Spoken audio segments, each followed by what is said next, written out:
ఎన్నికల ముందు రాజకీయ పార్టీలు పలు పథకాలను ప్రకటించడం ఆనవాయితీగా వస్తుంది. అయితే ఇటీవల ఆ పథకాల తీరు మారింది. తెలంగాణ అసెంబ్లీ ఎన్నికల ముందు కేసీఆర్ ప్రారంభించిన రైతు బంధు ఆ పార్టీకి ఘన విజయాన్ని కట్టబెట్టింది.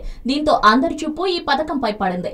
దేశవ్యాప్తంగా ఆసక్తిని రేకెత్తిస్తున్న ఈ పథకం కీలక పార్టీ మేనిఫెస్టోలో చేరింది. ప్రతి రైతు కుటుంబానికి ఎకరానికి 8,000 ఆర్థిక సాయాన్ని అందిస్తామని, ఈ మాటని నిలబెట్టుకుని తీరుతామని జనసేన పార్టీ అధ్యక్షుడు పవన్ కళ్యాణ్ హామీ ఇచ్చారు. మహిళా దినోత్సవాన రైతు కుటుంబాలకి చెందిన ఆడపడుచుల ఆవేదనని అర్థం చేసుకుని ఈ నిర్ణయం తీసుకున్నట్టు ప్రకటించారు. జాతీయ ఉపాధి హామీ పథకాన్ని వ్యవసాయానికి అనుసంధానం చేయనున్నట్టు తెలిపారు. ఈ రెండు అంశాలని పార్టీ మేనిఫెస్టోలో చేర్చనున్నట్టు స్పష్టం చేశారు. శుక్రవారం హాయ్లాండ్ లో జనసేన వీర మహిళా విభాగం ఆధ్వర్యంలో నిర్వహించిన అంతర్జాతీయ మహిళా దినోత్సవ కార్యక్రమంలో పవన్ పాల్గొన్నారు. ఈ సందర్భంగా పవన్ కళ్యాణ్ మాట్లాడుతూ మార్చి 14న ఆవిర్భావ దినోత్సవం నాడు మేనిఫెస్టో ప్రకటించాలని భావించాను. రైతుల కుటుంబాన్ని నడిపే మహిళలు నన్ను ఆలోచింపజేయడం వల్ల మహిళా దినోత్సవాన్ని పురస్కరించుకొని ముందుగానే ప్రకటించాను. 2 లక్షల కోట్ల బడ్జెట్ కి నోటికి వచ్చిన చందంగా 5 లక్షల కోట్ల హామీలు ఇచ్చి మోసం చేయడం ఇష్టం లేకనే ప్రతి అంశంలో ఆచితూచి అడుగులు వేస్తున్నా. అధికార ప్రతిపక్ష పార్టీల నాయకులు ఇస్తున్న హామీలు చూస్తుంటే ఆశ్చర్యం వేస్తుంది. నేను మాత్రం ఇచ్చిన హామీలు నిలబెట్టుకుని తీరుతా.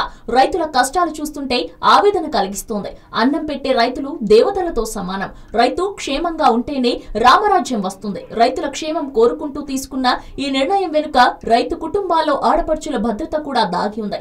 జాతీయ ఉపాధి హామీ పథకంలో జరుగుతున్న అవకతవకలు చూసిన తర్వాత రైతులకి, రైతు కూలీలకు ఉపయోగపడే విధంగా దీన్ని మలచాలని నిర్ణయించాం. ఈ పథకాన్ని వ్యవసాయానికి అనుసంధానం చేస్తామని ప్రకటించారు.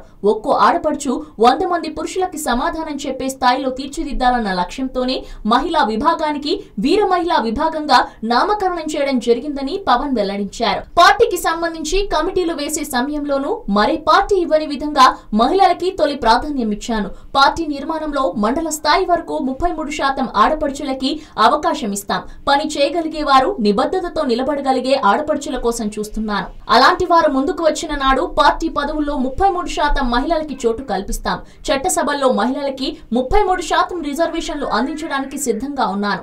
అయితే ప్రత్యర్థుల వ్యూహాల ఆధారంగా దాని అమలు సాధ్యపడుతుంది. పార్టీ పదవుల్లో మాత్రం ఖచ్చితంగా 3వ వంతు రిజర్వేషన్ అమలు చేస్తాను. పార్టీ పదవులు ఎవరికి అలంకారం కారాదు, బాధ్యత అవ్వాలి. బాధ్యతగా పనిచేసే అలాంటి ఆడపడుచుల కోసం ఎదురు చూస్తున్నాను. పదవులు ఇచ్చే విషయంలో ఏమైనా తప్పులు ఉంటే నా దృష్టికి తీసుకురండి అని చెప్పారు. అయితే పవన్ ప్రసంగం మొత్తం బాగానే ఉన్నా కేసీఆర్ స్ట్రాటజీ పవన్ కి ఏ మేరకు లాభం చేకూరుస్తుందనే అనుమానం సర్వత్రా నెలకొని ఉంది.